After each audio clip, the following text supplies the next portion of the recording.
华视在地新闻继续来看非洲的肯亚甲乌干达等等遐个所在，有真侪人无鞋通穿，当地海棠、沙藻寄生伫个皮肤，造成着皮肤红肿佮烂掉，危害着身体健康。所以台中乌日的乌日里希望自修站响应着社福团体发起的送爱到非洲的活动，募集着二手鞋啊。 一天就募到1800箱，交予相关的单位要送非洲，要来传送着台湾人的爱甲祝福。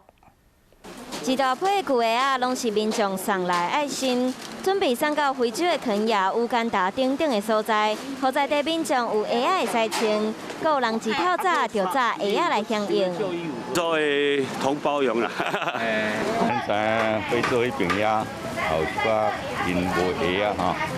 有啊，寄生虫啊，对你身体的危害哈。因为非洲的肯亚、乌干达等等的所在，有真侪人无鞋会使穿，受到沙藻寄生伫皮肤，造成皮肤发红、烂起，危害身体健康。所以自修站才来办这个活动。很多里民就是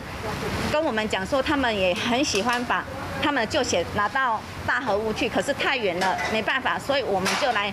我们乌日自收站就来做这个代收的工作，民众拢真热心，一天就收到卖2800箱的二手鞋，经过几天处理，会交予相关单位送到非洲，让台湾民众的爱心会使散播到国际。